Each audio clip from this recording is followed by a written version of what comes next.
Howdy, this is Jim Rutt, and this is The Jim Rutt Show.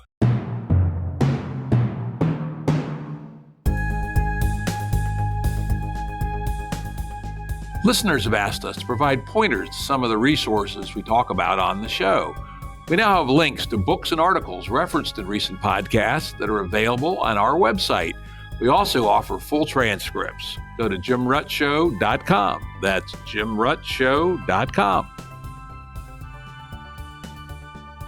Today's guest is Evan McMullen. Evan is a mechatronics engineer at D-Space, a leading provider of hardware and software for simulation tools into the auto industry. And today we're going to be revisiting one of my favorite topics, and I just think it's such a good topic, self-driving cars. And to remind listeners, in the past we've had 3 programs substantially focused on self-driving cars. The first was EP94, where we had Shaheen Farshi, who was one of the co-founders of Zoox, which is now Amazon's self-driving car. In EP124, we had Jim Hacketon, who was at the time the just former CEO of Ford, where we talked about electric cars, self-driving cars, etc. And then more recently, in EP221, we had on George Hotz of Comma.ai, who has this very interesting open source self-driving car kit that will work with like 250 different models of cars. But today we're going to be talking with Evan McMullen. And while we're going to talk a bit more generally about self-driving cars, we're going to really focus on the area where Evan has deep expertise, which is in the simulations. Welcome, Evan. Thanks, Jim. Great to be here. Really excited to dive into this topic. We'll nerd out about this until you stop me. So wherever you want to pick it up, let's go there. All right. So when you think about the simulators that are being used in the developing self-driving cars, what is the purpose of the simulators?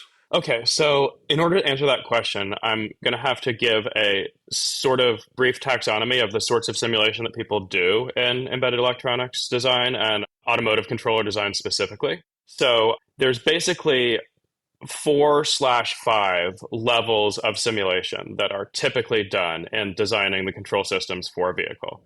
The first one is called MIL, or model in the loop simulation, or model-based testing. There's been a big push over the past decades to do what's called model-based design. So this is where you are creating most of the code for these controllers by creating a model in a program usually like Simulink for MathWorks. So think like a block diagram, graph, lines connecting nodes type of model. And so the first type of simulation or testing is testing that model against a plant model and perhaps an environment model, all of which is done in Simulink or equivalent software before any code is actually generated in the for the target platform. Second level is software in the loop simulation. So you've generated the code that's going to be used on the target platform, but you're still simulating it on a PC hardware, basically, right? With, again, a model of the environment and the plant that is in the loop of this. Next level is basically where you do processor in the loop simulation, where we put the code onto the actual target processor, some sort of development board, or in some cases, if that doesn't exist yet, maybe you do an FPGA and you call this processor in the loop simulation. And then the fourth level is hardware in the loop simulation. You don't just have the processor, you have the target ECU hardware, and you have it hooked up to something called a hardware in the loop simulator, or a HIL, as we call it in the industry, which consists of a bunch of electronics, FPGAs, processors, DSPs, etc., to actually simulate at the physical electrical level the sorts of signals that the sensors would be providing for any given sort of test scenario. I said there's sort of 4/5. What I spent a lot of time building up for the companies that I was working for in this industry was basically the ability to do what these companies would relate to as virtual hill simulation. So getting a lot of the advantages of the increased realism of doing the hardware in the loop level of simulation, where you have kind of the full system being tested in certain ways with a very high degree of fidelity, but doing this all on a single very beefy server-style PC or in the cloud, do massively parallelized, basically good enough tests. Okay, that's a very interesting way to cut the stack. Other ways that I've heard people cut the stack is into perceptual simulators, behavioral and decision-making simulators, and end-to-end simulators. Does that resonate with you?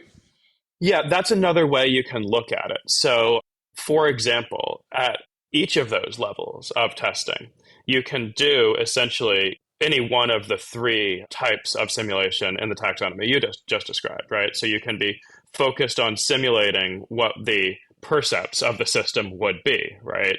You can be focused on simulating and testing how well the control loops are functioning. You can be testing the entire system in an integrated fashion. So all of these sort of testing philosophies is how I might think of that, or testing methodologies can be used at most of the layers of the taxonomy that I described. Gotcha. Now, when I think civilians think about self-driving car simulations, they think of the software somehow in being embedded in a 3D world. To what degree is that accurate or imprecise? So that is in fact quite accurate. And the degree of fidelity of the 3D world and how this relates to the software can vary quite a lot. So, for example, one of the ways you can do this is the sort of thing that I was mainly working on, which is to have everything is done in software, but we're also running physical simulations of the world. And we're running physical simulations of the sensors where they are in the world. And those physical simulations of the sensors, and when I say physical simulations, I mean highly accurate physics simulations implemented in code.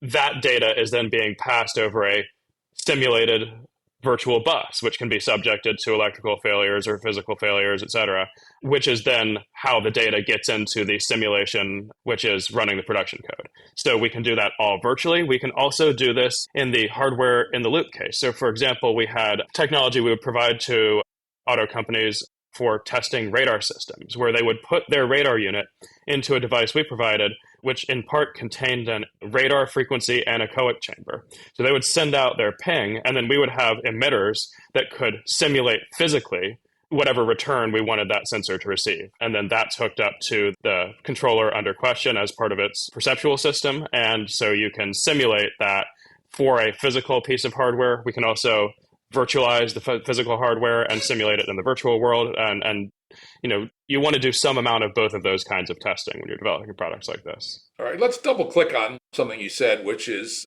modeling the world. Now, again, that naive view of self-driving car simulator, to my mind at least, has at whatever level we talk about. It's interesting, this distinction between the various levels of pure software, even coarse-grained software, all the way down to the full stack.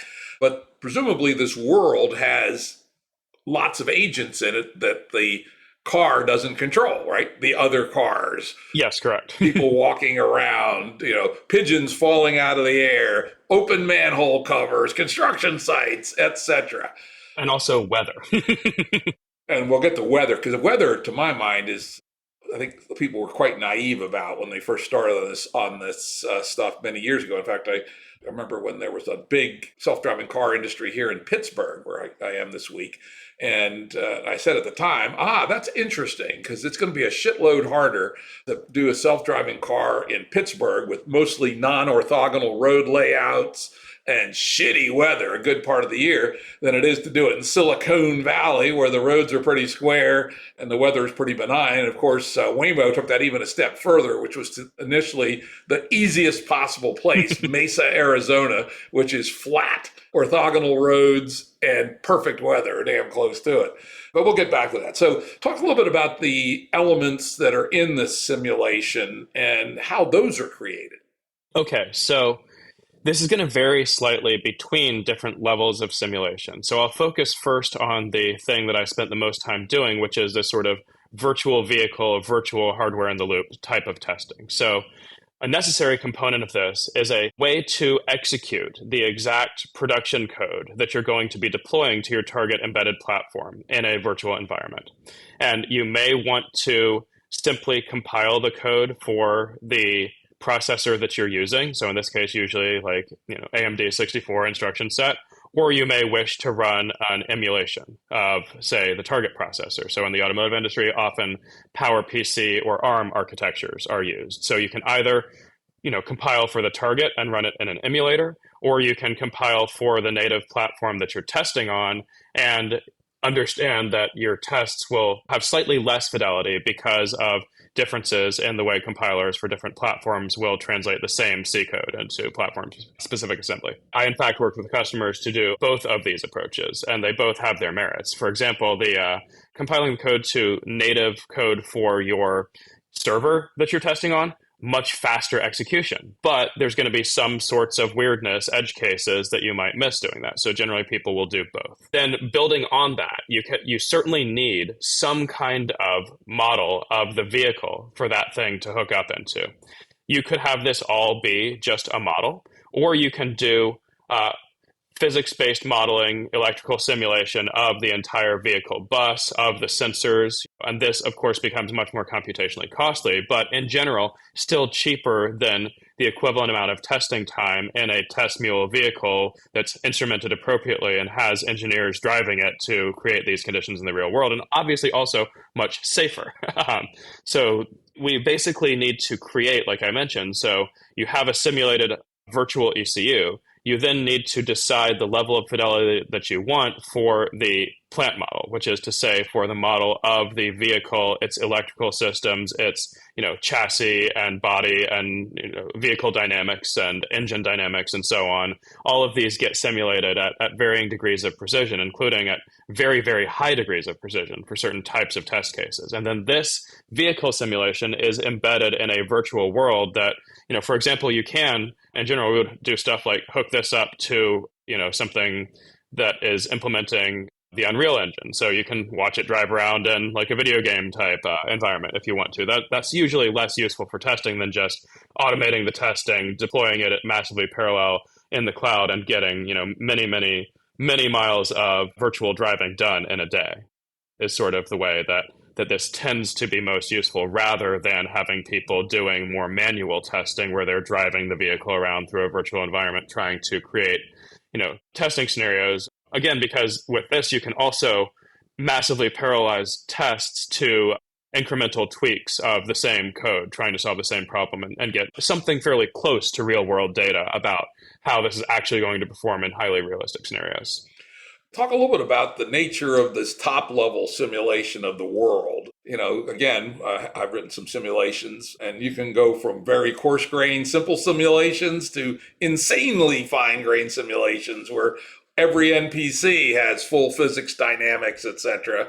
Or you can just have them be simple wireframes. So what level, or are there multiple levels where the world simulations are done? There are multiple levels. So for example, usually you will begin testing in a virtual world that is, say, like a simple oval test track with no potholes, no weather, no pedestrians, and no other vehicles, And then when this is working well, then you would move to having, say, in some order, depending on what your testing goals are for this particular set of tests, you might add in weather first, along with road conditions.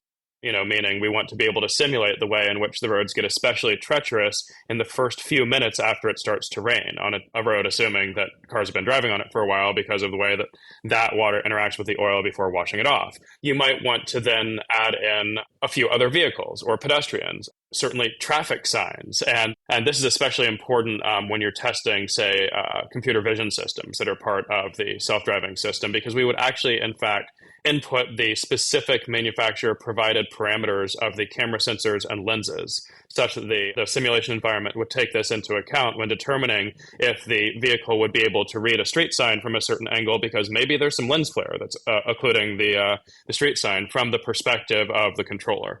So arbitrary levels of testing fidelity essentially were possible, and our customers would pick which levels were appropriate for a given testing goal, and would in general the general principle here is you want to front load as many tests as possible into the virtual world rather than the physical world, because it is both quicker and cheaper. And so you want to be able to get as much testing done of things like the algorithms of the control code that you're using, work out any bugs there before you discover them in the real world, because discovering them in the real world often can involve some sort of costly accident. Or you might have finalized some aspect of that controller, which you then need to sort of go back to the drawing board about. And if you've already placed a bulk order, this is going to be very problematic. So we really try to front load as much of the stuff as possible into each layer of fidelity, and then move forward and really just focus on the stuff that the previous levels of fidelity would have missed, is in general the process. Yeah, it's very interesting. It makes a lot of sense. There's just no point in burning more processor in the simulation than what it is you're trying to prove or disprove or validate. Exactly.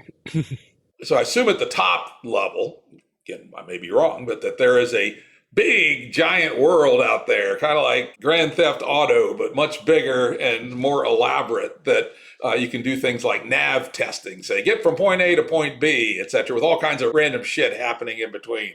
Is that an approximation of the top level models? This does exist, though I would say that the simulations, insofar as they are pure simulations, tend to be less of a fully live world than GTA with much more detail. But there's certain techniques that you'll do when running simulations in environments where processor power is constrained, where you will render things with decreasing fidelity the farther away they are from the player character.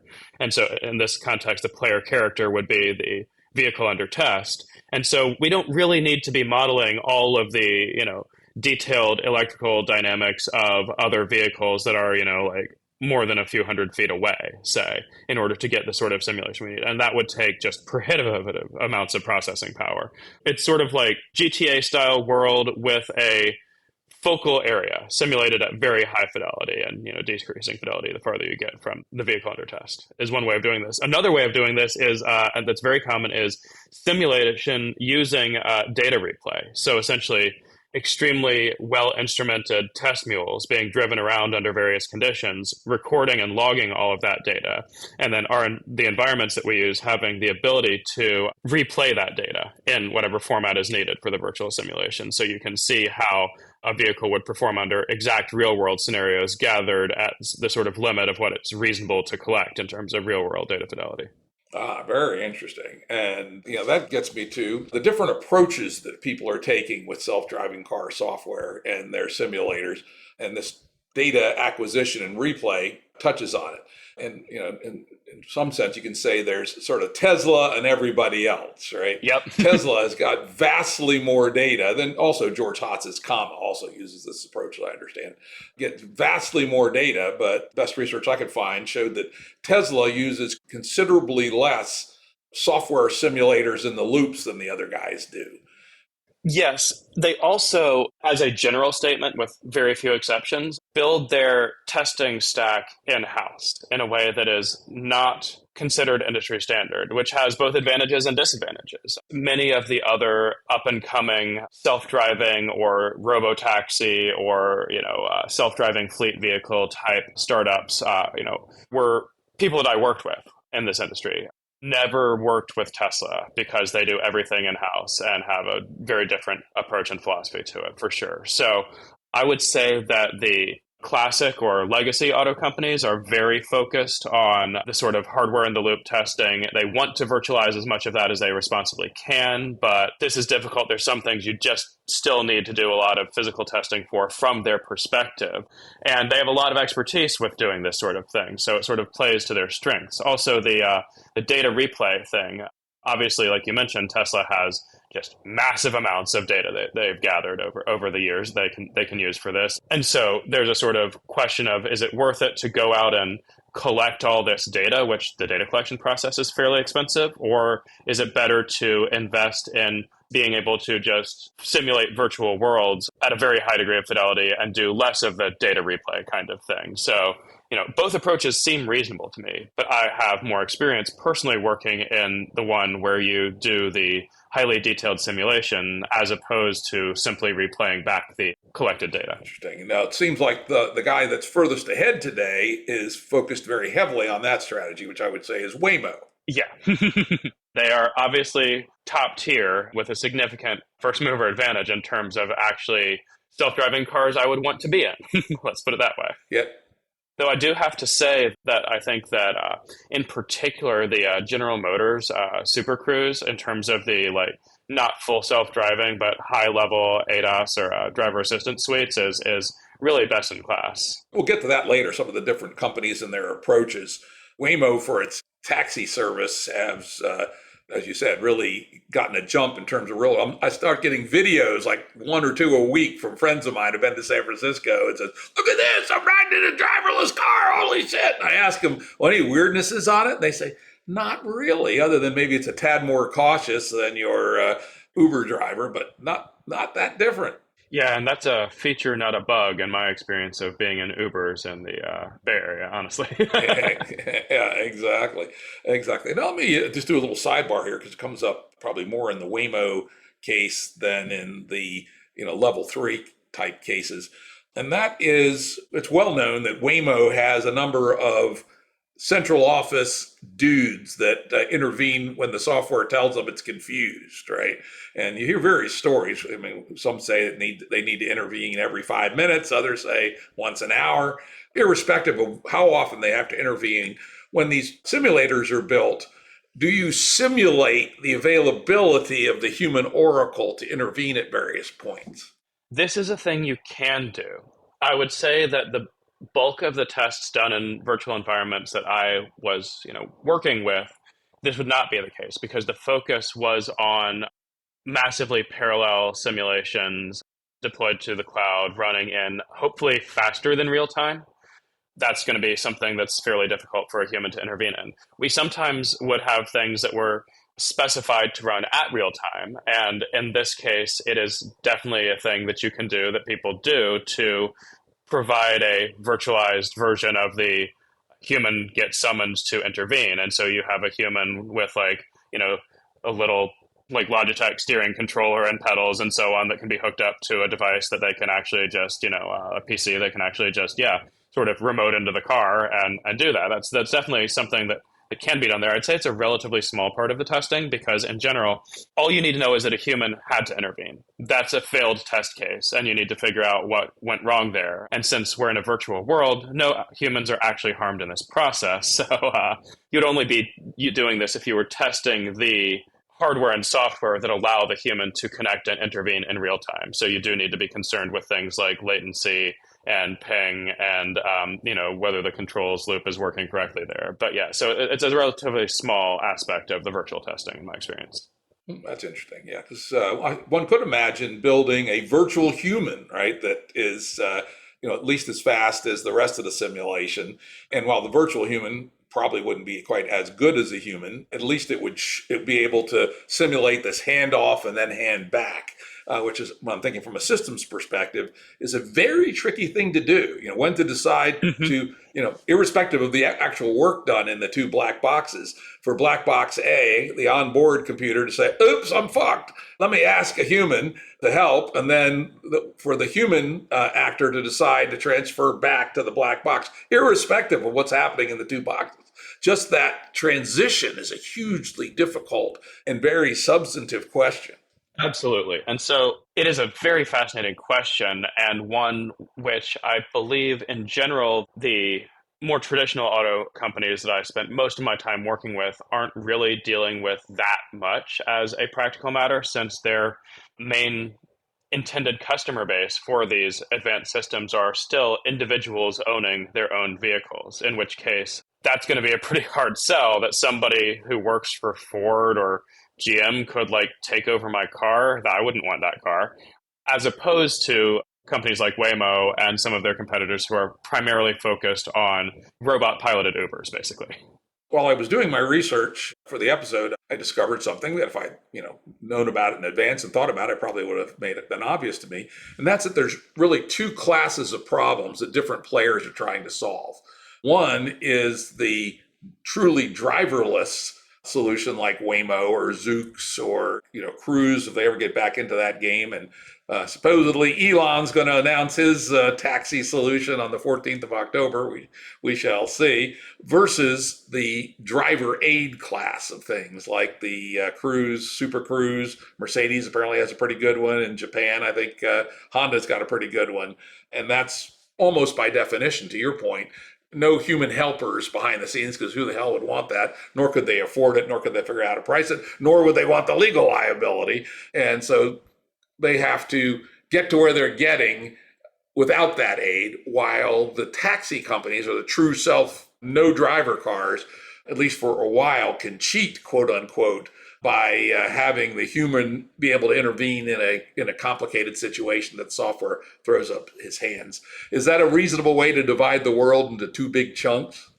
Yes, it is. I would say that Tesla seems to me to be the one that doesn't fit into either discreetly, or I should say maybe fits into both. Elon seems to be telling people on Twitter that they will be able to buy a Tesla as their personal vehicle and make money by having it be a robotaxi while they're not using it.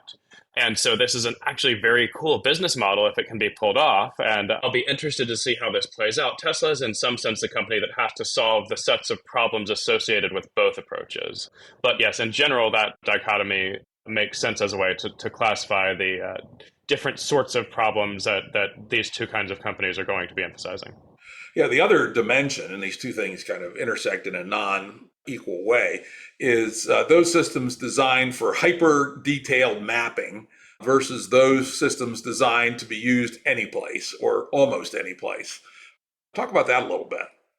Yeah, so there's basically going to be in any system, and whether it's on the robotaxi side or on the this is my personal vehicle and I want to be able to take a nap on the way to work side, there's going to be situations in which you don't have access to good global positioning data. So almost all of these vehicles can, listen to both GPS and GLONASS satellites, and they can do somewhat less accurate cell tower based location triangulation and have some level of essentially inertial navigation capability built in. But any of these data sources may be inaccessible at any time, you have to assume, while designing these systems. And so these systems also have to be capable of what's often called SLAM in the industry, or simultaneous localization and mapping. So where you are taking your sensor data, your LiDAR point cloud and your camera streams and your wheel speed sensors and all the other available data, and doing a thing where a model of your environment that contains you and a map of the environment is being built in something like real time and refined in something like real time, which would be necessary when, let's say, that your inertial navigation system gets somewhat busted and there's some sort of crazy storm system. And so they just had a hurricane in Florida, where I'm originally from, and like power's out. So the cell towers aren't going to be alive for, and maybe it's so stormy that you really can't get a good GPS fix. Well, like, the self-driving car still has to be able to navigate in that situation, at least enough to be able to safely pull over in somewhere that's not flooding or whatever, right? And so all of these systems need some sort of SLAM capacity as well as a more traditional navigational capacity. It's interesting. As far as I know, Waymo has been very carefully rolling out its taxi service only in places where it has done specialized hyper resolution mapping. Do you know that to be the case? Yeah, so basically, a simple way to put this is you need to know where the dangerous potholes are, and that does not show up on any of the publicly available, street map systems, whether it's Google, whether it's I think they go by Here or whatever that thing is calling itself these days, OpenStreetMaps, and none of these are going to have anything like real time accurate or even to the week accurate pothole information. Which, if you're ever going to try to do self driving in Michigan, you absolutely need. So it's not just, for the record, Waymo that does this. Even the Detroit Big Three also have highly instrumented vehicles that go and collect this sort of data for similar reasons, because the ground truth of the state of the road and what the actual road configuration is can be quite divergent from Google Maps in any number of ways. And this is very important to get right and not wrong. For example, did a street become one way recently? You really don't want your self-driving car turning the wrong way down a busy one way, which it would do if it were just paying attention to the Google or Apple Maps data, say, for example, because those often don't get updated for, in some cases, weeks or months after such changes are made in traffic patterns.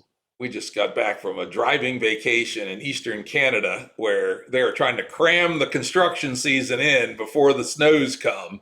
And there was, rather complicated, rather dynamic changes to the road going on based on what time of day it was, whether the crews were working or not, whether they had restricted because they were replacing a bunch of bridges, whether they were allowing one lane or two lanes staggered over, and this would change at different times of the day. So, trying to keep up on that data is going to be essentially impossible. Presumably that's something that the car has got to figure out. Right. So you do need the car to be able to figure out what routes are safe, regardless of what it thinks is legal, is one way of putting this. And to prefer violating traffic laws to hitting a bunch of construction workers and traffic cones that aren't on its map, for example. That seems like a fairly obvious preference you want the control system to have. And then this kind of gets us into some interesting territory where different manufacturers are going to end up making different decisions in basically different sorts of ethical dilemmas related to the trolley problem, and which sort of decisions, which sort of theory of ethics there do you want your car to have is quite important. So, for example, many people might prefer their car to avoid a medium probability of serious medical damage to them, even when this increases the probability of serious medical damage to other drivers or pedestrians. For example, a self-driving robotaxi company might want to do something closer to some sort of, Rawlsian veil of ignorance, everybody's equally morally weighted kind of utilitarian calculus in a similar decision. So that's something that people are going to end up needing to pay some amount of attention to, because even among the companies doing current driver assistance systems, the way they make decisions in these sorts of emergencies are actually quite different in terms of how they prioritize the safety of the occupants of the vehicle relative to various other humans. That is interesting and a bit scary. One could imagine ethics as a service, right? The normal treats all humans as equal, but if you pay an extra $100 a month, we'll run over pedestrians before we'll hurt you. Right. And now I think that's unlikely to be offered, because offering that choice seems like it would create a sort of obvious legal liability for the company providing that choice if it could be shown in a court case, for example, that my wife got ran over by this car and wouldn't have if the company had not offered this. There's an interesting tort involved there. I agree that no one's going to do it quite so blatantly as that, but they may be able to do it subtly. Which, of course, this actually gets to an interesting point, which is because auto accidents are often big stakes plaintiff lawyer claims. And if they ever get around to I'm sure they will, class actions, there's going to be a scary amount of disclosure that's going to have to go on in this litigation. When you guys are working on this software, are you considering that? Are you documenting your decisions? Do you have an ethicist involved? What do you think is going to happen when, the absolute deep dive in a multi-billion-dollar class action lawsuit against, let's say, Tesla occurs? What are they going to find? So I can't speak to Tesla in particular. Like I mentioned, they are far less integrated into the automotive industry's general sets of tool chains and suppliers and practices than essentially any other manufacturer at their scale. I can speak in general about this to some degree. So I am, in some sense, just the guy who is helping create and show how to use the sorts of general purpose tools you would use to design and test systems of this sort, and customizing them to the needs of any particular manufacturer. That being said, you do get to be a part of some interesting conversations even in that sort of role. And I think a large part of how this is currently and likely to be handled is through demonstrating adherence to various internationally accepted functional safety development process standards. Like the big example here is ISO 26262 is an international standard for functional safety that puts into place a bunch of requirements for the ways that you will be thinking about and documenting your decisions that could potentially have an impact on the functional safety of the system that you're creating, both for the user and in terms of creating externalities for third parties. And so in general, it seems like this is probably going to be pretty important in any future litigation, because if you can demonstrate that you successfully adhered to the relevant, generally accepted international standards, organization standards for how to do this sort of thing, then that's going to be a fairly effective thing to say in your defense here, even if, something happens.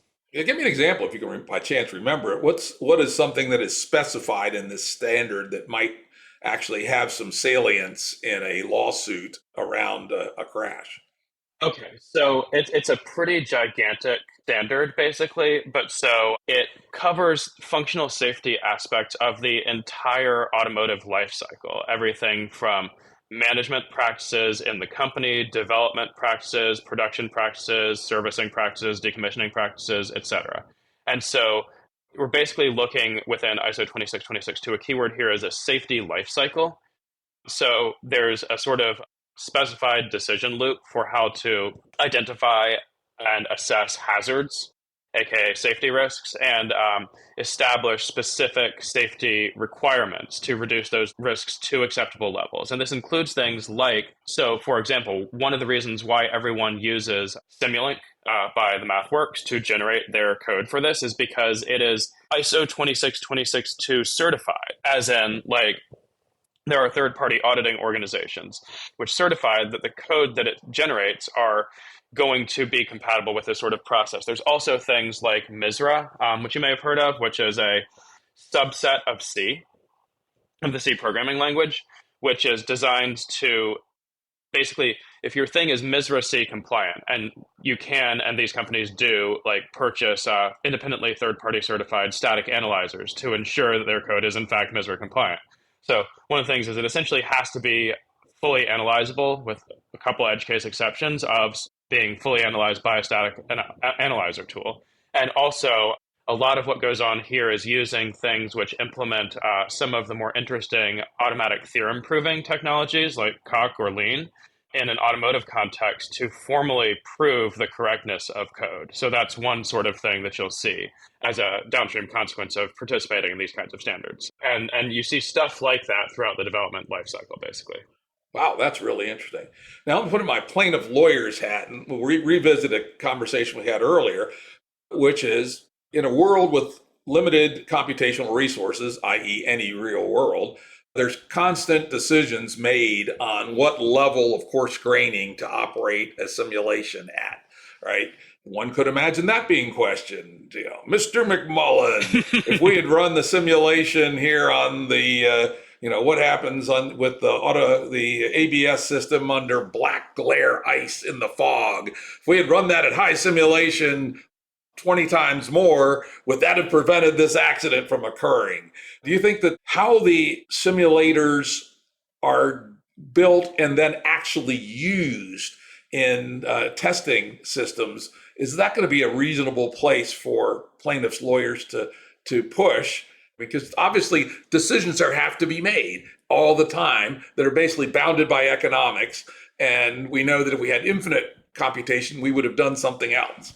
Yeah, so I mean, there's basically, I think, something like a reasonable affirmative defense to claims like this if you can demonstrate that you followed the relevant national and international standards here for how to do this kind of risk assessment, how to have a functional safety oriented production process and culture, et cetera, because it seems somewhat similar to no one ever got fired for buying IBM, in that if there's generally recognized best practices and you can demonstrate that you made a good faith effort to follow those generally accepted best practices, then this is going to be a fairly decent shield for most kinds of liability in the relevant circumstance. In terms of the actual practicalities of gaming out a situation like this, as you mentioned, these vehicles collect an enormous amount of data.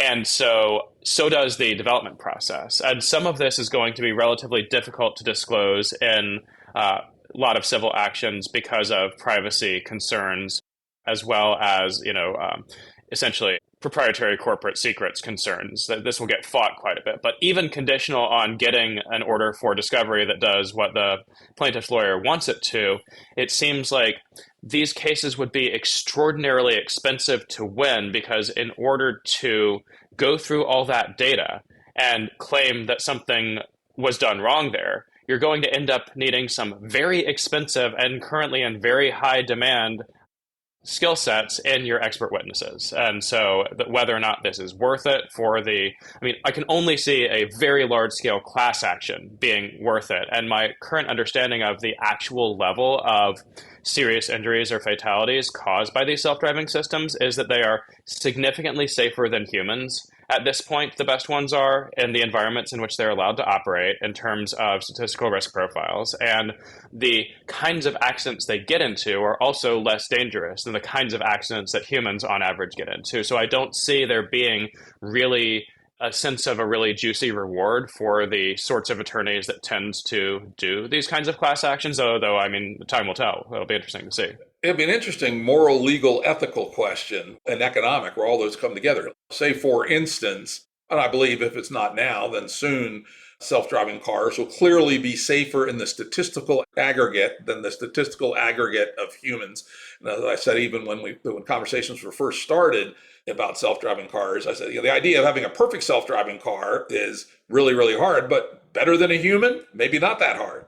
But suppose that the humans would have killed A, but the self-driving car ends up killing B, right? So even if in the statistical aggregate, the self-driving cars have made the world safer in a particular tort, and keep in mind that the English common law system, which America has, it's about specific cases. And so one could imagine the auto industry saying, yes, it was B instead of A. And if it had been a driver, probably A would have died rather than B. But from a social utility perspective, our system in the aggregate does a better job of protecting the populace. Oh, sorry, B, you got run over. That was the cost. I'd be very curious to see how the legal, ethical, economic systems deal with an issue of that sort. Yeah, my guess is that we get something that sort of weirdly rhymes with Section 230. So what I mean by this is sort of safe harbor provision for, user-generated content on, say, that has allowed the modern web to exist in the form that it does, essentially, with things like Reddit and social media and so on, which essentially removes the ability for a injured private party to successfully sue for a specific set of common law torts, right? That they otherwise would be able to under common law precedent and norms. So I think that this is what I would guess we will get when the regulators and politicians are convinced that the tech is good enough is something like a blanket liability shield for companies which have followed certain types of processes for certain types of tort claims, wherein probably the federal government or state level governments retain the right to go after them in the context of, a consumer protection suit by their attorney general. But similarly to how I can't sue most places for online content successfully because of 230, I think we get a similar kind of liability shield equilibrium here, basically. And actually, from a social utility perspective, that makes sense. Once you can demonstrate that in the statistical aggregate, society is better off with self-driving than human driving, even if plaintiff B would not have been killed with a human driver. It's going to be very interesting to see how that works out in our politics, because humans are fucking weird and stupid in many cases. Oh, yeah. And it's not clear that we'll reach that, which probably the right social utility decision. This is actually a perfect transition to my next topic, which is, to what degree do companies use shared tools, things like NVIDIA Drive Sim or Carla, or what's another one I found, Apollo, Dreamview, few others, versus develop their own or some of both? So I would say that for lack of a better term, legacy auto industry uses, to a very high degree, shared tools primarily. So what I mean by this is, in the context of working with DSpace, I worked with nearly every legacy automaker, as well as, just for the record, this sort of testing exists in most mechatronic contests. Also in aerospace, heavy vehicles, power systems, etc. All use the same kind of tool chains and often the same vendors of those tool chains to do this sort of testing. And of course, there are many notable companies in this, but there's more like 3 or 4 notable companies that sell hardware simulation tools, like hardware-in-the-loop simulators that can be customized to the needs of specific enterprise-scale customers. Same thing, almost everybody ends up using Simulink by MathWorks or one of a couple smaller competitors for model-based design and code generation.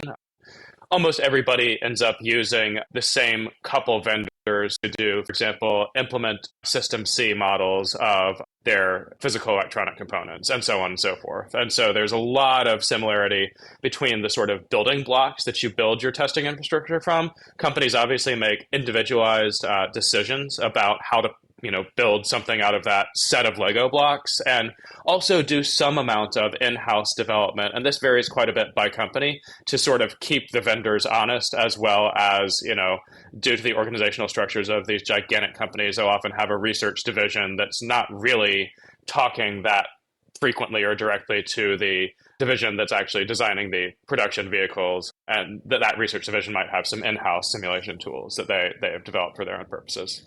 And then the newer companies like, say, Canoe and Zoox ended up doing something where it seems to me like they started out trying to be a bit more Tesla-like in their wanting to do a bunch of stuff in-house, ended up becoming customers of the legacy simulation tooling providers relatively quickly because of how tightly integrated those providers are across the supply chain. So, for example, it's not just OEMs that use these kinds of tools. I have done projects with tier one and tier two suppliers. So, for example, like Ford or Toyota, they don't make electronic power steering units in-house. They purchase them from one of a small number of tier one suppliers. The same goes for just about everything that's not the engine block, in the vehicle. Transmissions from ZF or Ison, et cetera, et cetera. And so all of those sort of parts of the ecosystem also use these hardware and software in the loop simulation tools. And so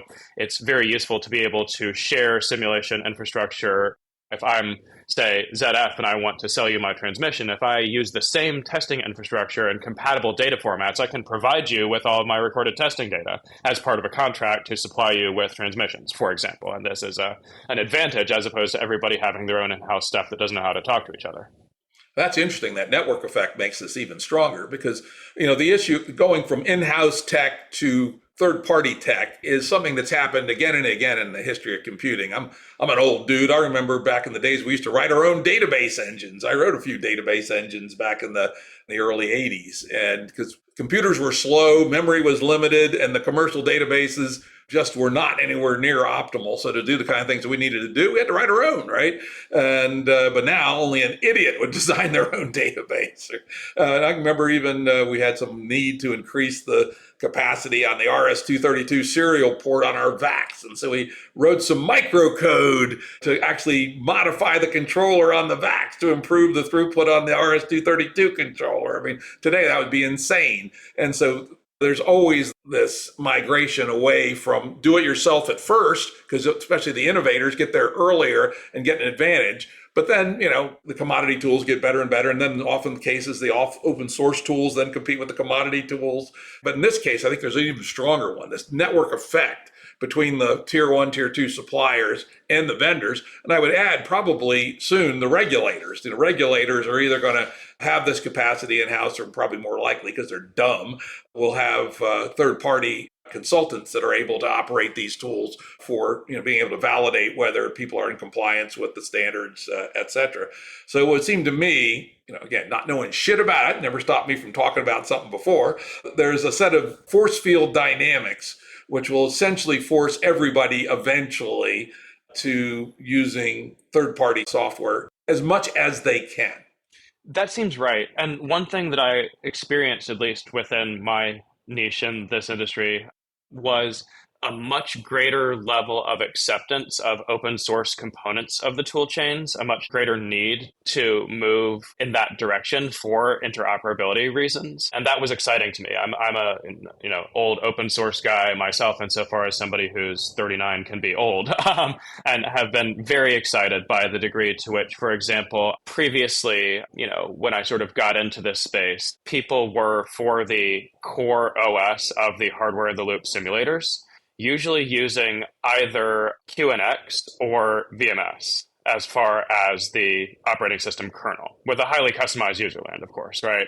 And then by say now, these proprietary hardware in the loop simulators are mainly running a highly customized version of a Linux kernel with preempt RT, right? So the real-time patches for the Linux kernel. And so this obviously saves a bunch in licensing fees and so on, but also means that it's much more open and extensible, and customers can customize things to their needs if they have, experts in real-time systems on hand, which they, of course, do, being embedded hardware companies. And so that has been a very encouraging move. Also move to more open data formats for interchange and so on. This has been quite encouraging in the industry to me. And so I think you're right about the sets of incentives and forces which are sort of pushing things in this direction. You mentioned two of my old favorite operating systems, VMS and QNX. We were quite VMS hackers in the day, and I did one very interesting project on QNX, and those things work really good for control systems. But like everything else, standard stuff gets better and better. Computers get faster and faster. So more and more problems just fall into the commodity. So betting against commodity long term is often a losing game. The higher level simulators, some of the software I found, one I specifically asked for open source, and a platform called Carla came up. What do you know about Carla? So I basically only know about Carla's existence. There were some contexts in which people who I dealt with in the industry were sort of considering using it. That being said, the sort of pressures created by commitments to adhere to the sort of international standards that I mentioned require tool chain providers to get certified by third-party independent testing companies, and these are the sort of consultants that are very expensive. So there's a sort of strong culture of taking open source tech and integrating it into a paid product that you then are responsible for, and you make a bunch of money from selling licenses to and or selling integration services, support services, workshops, teaching, that kind of stuff. That can be a nice revenue stream, but it's very difficult for an open source project to generate enough revenue per se as an open source project to get the kinds of certifications that the large enterprises here are in some senses going to be required to have. Yeah, that makes a lot of sense, and particularly back to our previous conversation about potential class action lawsuits. A person making a decision for a major corporation is going to want to push as much liability down as they possibly can. So if their simulator person is, standard compliant, certified such, etc., it's at least a partial safe harbor in the inevitable case of litigation. And if something goes down, if you bought something from a company, you can sue them for damages. Are you going to sue some, random Slovenian hacker that wrote a good portion of a simulation engine that you downloaded off the internet? I mean, you can try, but, good luck collecting on that, and how much are their assets anyway? So that's another incentive in this direction. Yeah, it's interesting you mentioned, because when I was worked for Thomson, now Thomson Reuters, we found a very interesting acquisition niche, which was to buy companies that had great products, but were failing in the marketplace because they weren't big enough to sue. And we particularly found this niche in accounting software for Wall Street, where the stakes are hugely high and some of the best companies were tiny. And so we'd buy them, not change a goddamn thing, but say, hey, they're now owned by somebody big enough to sue, and their sales would go skyrocketing. So it's a very interesting theory that in some economic/legal niches, being owned by somebody big enough to sue is actually a useful attribute, even if you change absolutely nothing else about the product and the company. Yeah, this acquisition pattern definitely happens in the industry that I was in here. Absolutely. Now, another one I came up with in my little bit of search is NVIDIA's Drive Sim. You know anything about that? Yeah, so that's a thing that gets integrated into a bunch of these sorts of tool chains. And it's, at least according to my understanding at the time, I could be incorrect about this at present, it's the sort of thing like a lot of NVIDIA's tech that is in some sense designed to be integrated into other products or other services. And so it's definitely can be a core part of a lot of the tool chains that end up being developed. It's not the only thing of its basic category there that is available. And I at least as of the last time I checked, I'm not sure that it has anything like market dominance, but it is quite interesting and useful. What are some of the other players in that category? The sort of company that I worked for and their competitors are basically in competition with this. So DSpace has an equivalent tool chain, I believe. Probably ETAS also does. They're another company with a very similar sort of product portfolio to DSpace and a fairly major competitor. Some different specializations, but definitely in the same space. Obviously, going up against NVIDIA is very tricky, but the network effects, like we mentioned earlier, that already exist, these two were sort of, as far as I could tell, being on site at various development offices of various automakers and suppliers and so on. They'd be filled to the brim with a combination of DSpace and ETAS hardware and software in a way that like the NVIDIA stuff was just sort of starting to take off and become available. Too bad I'm not 45. This would be the perfect rut type business. I did most of my ventures in narrowly focused business to business areas where you could figure out what the customer wanted, and the hard part was giving it to them. But the marketing was easy if you could create what they wanted, because most companies fail for marketing problems rather than product problems. But anyway, I'm 70, so I ain't going to do no more fucking companies. So leave it to you guys to go out and make some money. Now, another one I did come up with that someone online said was big was called Vires, VIRES, VTD. Do you know anything about that?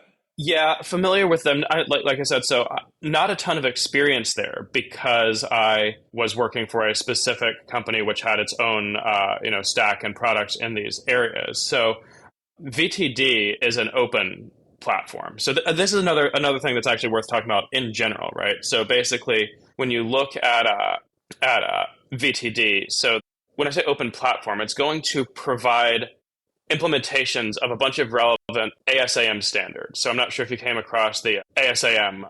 It's basically a trade group for automotive simulation and modeling. And so a lot of the relevant standards are in the area going to be ASAM standards for development of automotive architecture. So really notable one here is called AUTOSAR, which essentially started out as a standard for providing standardized APIs to individual software components in a vehicle ECU, so they could be reused across different projects and architectures and even potentially companies. I'm a company that provides a certain type of wheel speed sensor or ADC or whatever that's going to be integrated into a vehicle, and of course you're going to need a driver for that in your controller.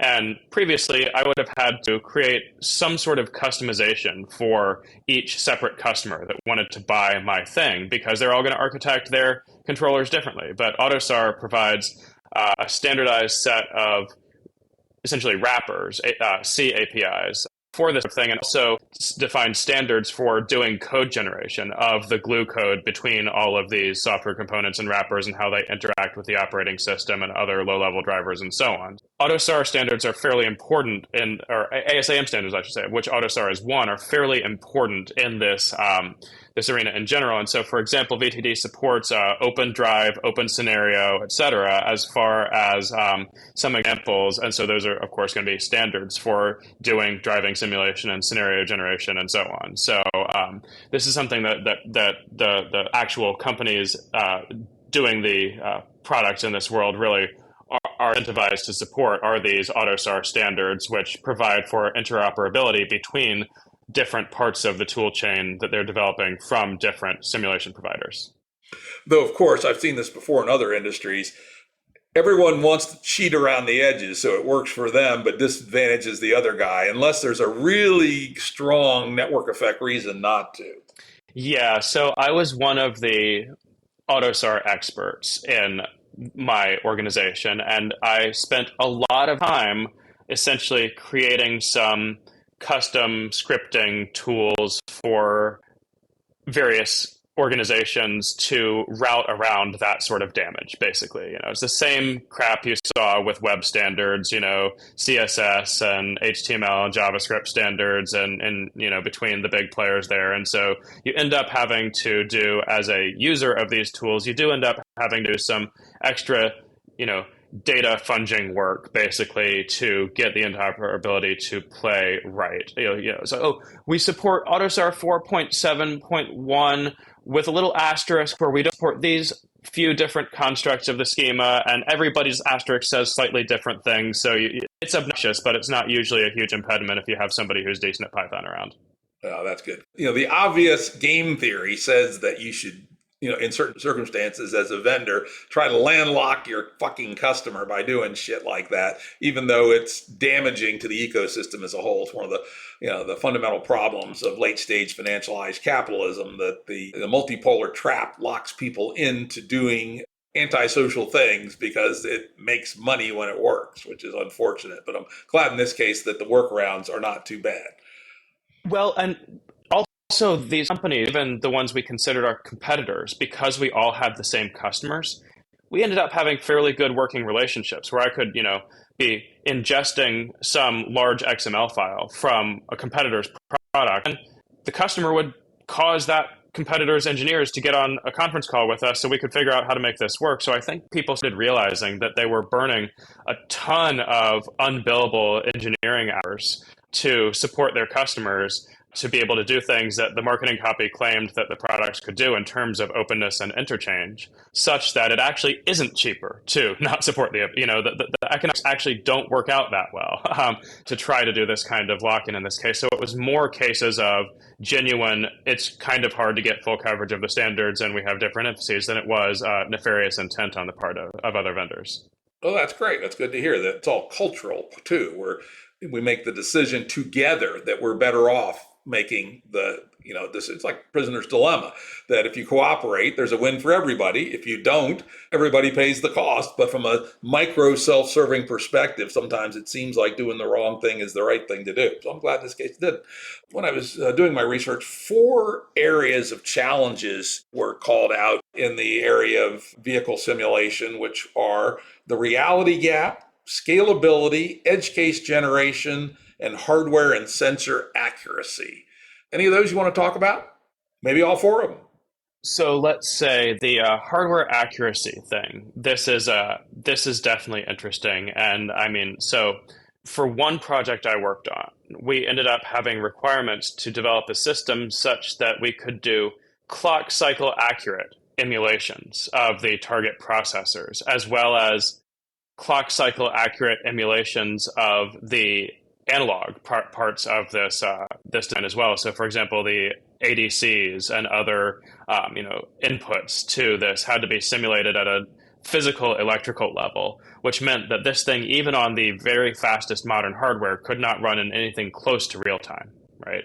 However, it's still cheaper than outfitting a vehicle and instrumenting it and paying engineers to drive around. And so you end up doing some amount of this, but there's serious trade-offs between accuracy, reliability, and simulation speed, such that this gets to be expensive fast, because you also, for example, want to be able to simulate, and this was one of our specialties, electrical failures at basically any part of the system implementing the control loop. So we want to be able to simulate what if a mouse lives in your car and chews through the insulation on the CAN bus line, right?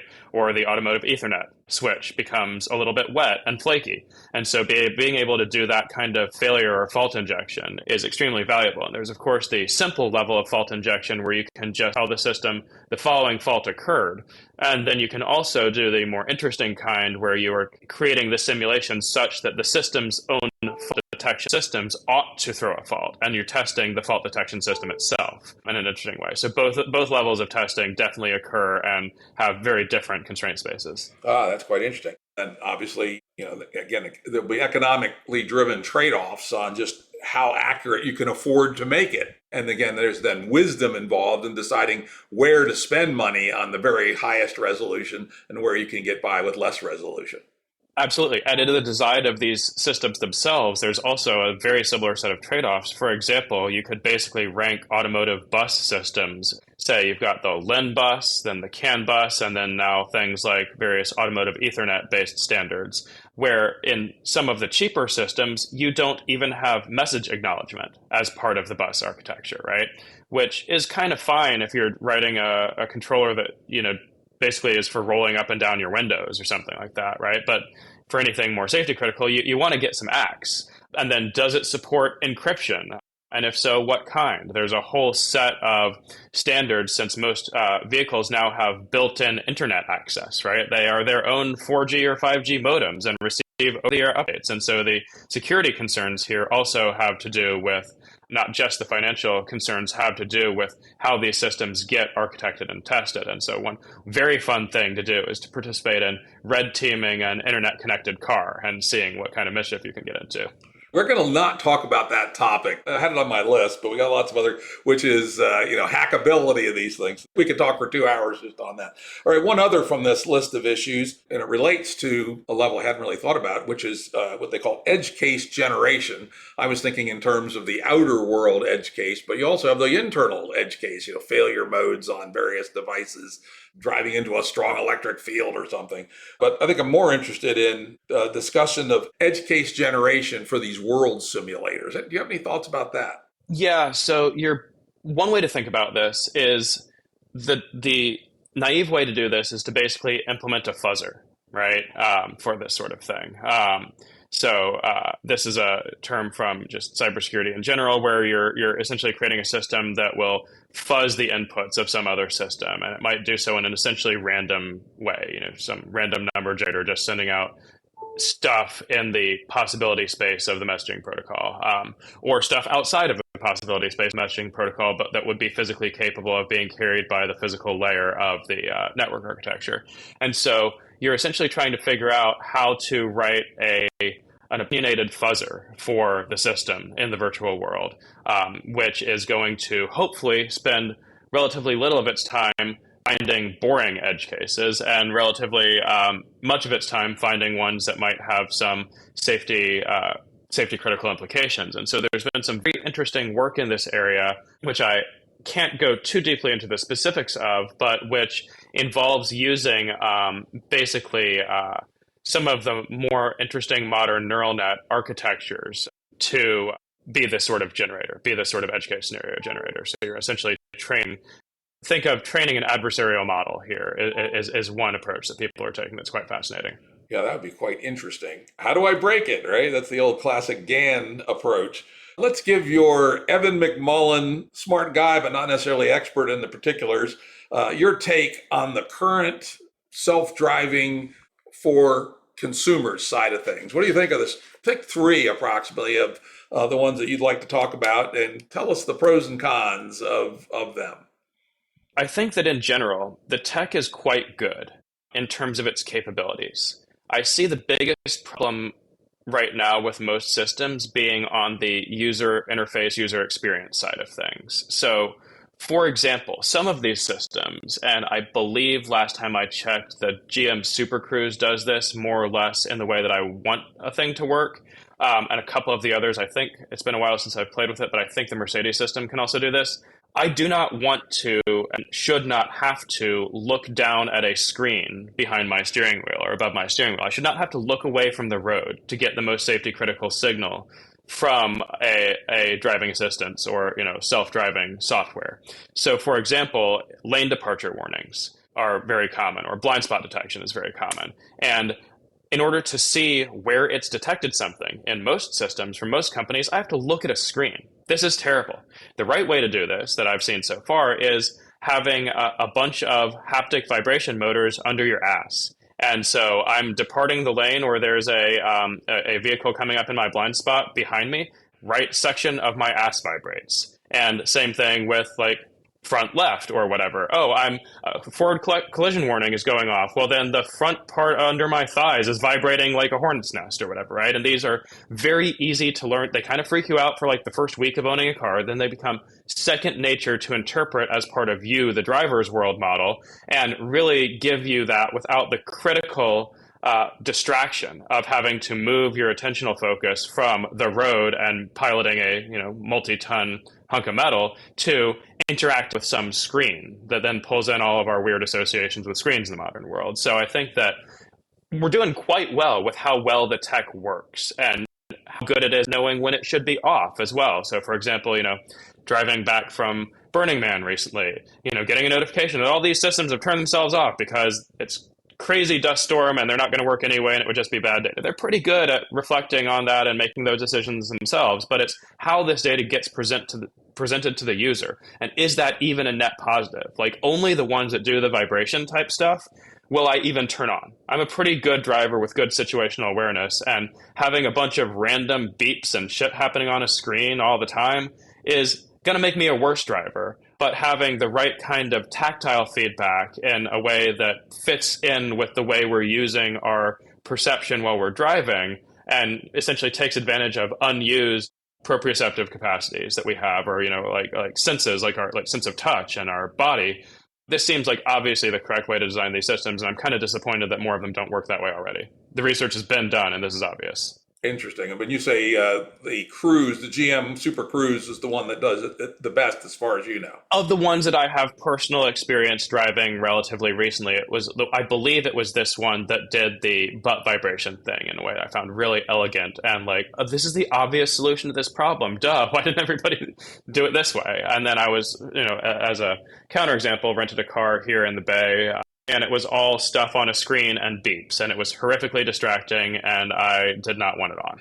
Interesting. Now, something in between, a little different, would be doing as a heads-up display. More and more cars offer heads-up displays where the data or messages are projected into the left corner of the windshield. What's your thoughts on that as a possible UX as opposed to a screen? I would never use a screen. It just makes me want to vomit. But a heads-up display might be tolerable. So a HUD is good for displaying certain kinds of data that is relatively unlikely to change at certain rates. So for example, people are doing GPS navigation. That should absolutely be on a semi-transparent HUD. And same thing with since apparently we're just doing digital displays for things like your tachometer and your speedometer and so on, and what the speed limit is, cool. All that stuff, definitely it's visual, it wants to be on the HUD. It also doesn't change abruptly. There's usually not step functioning changes to where you are in the world, or to your speed, or to, well, I guess engine RPMs change a bit more, but given the prevalence of automatics, nobody really cares about those anyway. Again, for the stuff that can change on a dime that is safety critical, I really think that vibrational tactile feedback is the way to go. I want to see stuff like the really excellent R&D with vibration motors and linear actuators that, say, for example, have gone into Apple products where they can do quite subtle variations in tactile feedback. I think that this is the way to present fast-changing, safety-critical information to users in the way that's least likely to distract them and cause them to get into an action, especially because research has shown that when we're driving a car or when we're using a pen, we relate to these tools as extensions of ourselves. We extend our proprioceptive sense of where our body is in space to encompass the thing that we're driving, which is how we can do, if one is fairly good at parallel parking, it feels like you're moving a big ass body into space rather than that there's a thing separate from you that is this car that you're not paying attention to what are my hands doing, you're paying attention to how am I moving. And so integrating that sort of tactile feedback, I think, is natural since we're extending our body maps to these vehicles already when we're driving. And it's the natural way to integrate that information into our model of what we're doing in the least disruptive way possible. I really like that. That makes a whole lot of sense from a cognitive science perspective and a cognitive neuroscience perspective. Because we do know we have quite a bit of learning and plasticity available where you can repurpose parts of the brain. So so you train your ass neurons to process the signals in your self-driving car. Now, the downside will be that we'd have to get some industry convergence for that to make a lot of sense, right? Because I don't want to have to train my ass one way and then retrain my ass 4 years from now when I buy a new car. That could be quite annoying. Might lead to constipation, diarrhea, or both. Yeah, I mean, this is the sort of thing where I think that basically NHTSA and ISO standards are going to be the way to establish the sort of Schelling point that we want here for this. One last thing, because I can't resist. I know this is outside your area of expertise, but I'm just going to ask for blatant speculation. I personally have no use for a self-driving car tech as it exists today because I don't want to sit there and hold the wheel, look out the window. Fuck that. If I'm going to do that, I'm going to drive. I enjoy driving. I'm looking for where I can read a book. Maybe I have to sit in the seat, but I can be reading a book legally. I know people do it all the time. You read about people getting their heads cut off on Teslas and what have you because they're reading a book and run right back into the back of a truck. But what's your sense of when we'll get, was that level 3.5 or something, where you can be reading a book, not paying attention, not holding on to the steering wheel? What's your guess on when that's going to happen and who might get there first? So I would say we've already got that in certain environments. There are certain environments in which I would not feel like I was taking a significant physical risk if I were in a Tesla reading a book. Same thing, obviously, I don't feel like I'm taking a risk by getting into a Waymo in SF and reading a book while it drives around. These are all strongly geofenced, and I think that it's an interesting question, and we basically have the technology, is my sense, such that it will be a shame if this is not a fairly commonly accepted practice as a thing that you can with a brand new car within 5 years. I don't think this will actually be the case, but I think the major hurdles are regulatory rather than do we have the technology. Yeah, I did do a bit of a search this morning and found that, as far as I could tell, there is no such self-driving tech that is legally licensed in the United States to be used that way. So if somebody is reading a book while driving a Tesla, even in the most geofenced area, and they have an accident, they still could be held liable. Correct. No, I believe that this is not the case with the Waymo taxis, but that this is because that Google accepts the liability. And I think that this is actually a great market mechanism for figuring out how to do this sort of thing. If a company is selling you the claim that a vehicle you buy from them can drive itself, then they should also be willing to take liability for accidents that are incurred by that self-driving system. And that's whether or not they feel comfortable doing that is a great way to get Bayesian evidence about the extent to which they believe their self-driving system is actually good enough. And so I will buy a self-driving car from a company that does that, and I won't buy one from one that doesn't. Now, it's funny, because I actually looked into this with a guy who's an expert in car insurance years ago when they first started talking about self-driving cars, which was the theory that auto companies ought to issue their own driving insurance, which they can calibrate to the quality of their self-driving tech in their car. And of course, they're not in the business of doing it. So our business thesis was we'd have white label car insurance that General Motors could issue, Volkswagen could issue, et cetera. And they could carefully calibrate, not just with the driving record of the driver, but which car they're driving, right? And oh, by the way, they're getting a tremendous amount of telemetry on the person's driving, so they can rate them once a year based on their actual feedback driving the car. As far as I know, nobody's actually doing that. So it was a multi-billion-dollar opportunity that never seemed to have happened. Some of the car insurance companies are in fact doing this, wherein they offer you a device that you can plug into the CAN bus of your car that will do telemetry logging, and then they adjust your insurance rate up and down based on this. And they claim that on average their customers save X percentage a month, as opposed to their customers that don't allow for such telemetry and logging. I do think that especially the GM and the legacy auto companies are in some sense specialized banks that happen to make automobiles, right? When you look at their actual profits, so much of it comes from their financing departments. Interesting. That's been a very interesting conversation. I really want to thank Evan McMullen for a deep dive into the current state of play of self-driving cars, centered on an analysis and thinking about the simulators in the loop. This was truly an interesting conversation. Yeah, it was great talking to you about this, Jim. I'm so happy to nerd out about this anytime, and I hope that people found the information useful and learned some new ways to think about this sort of thing. So I appreciate you having me on. It sharpened my thinking about this. This is a topic I've been following, so really been a wonderful conversation. Audio production and editing by Andrew Blevins Productions. Music by Tom Muller at modernspacemusic.com.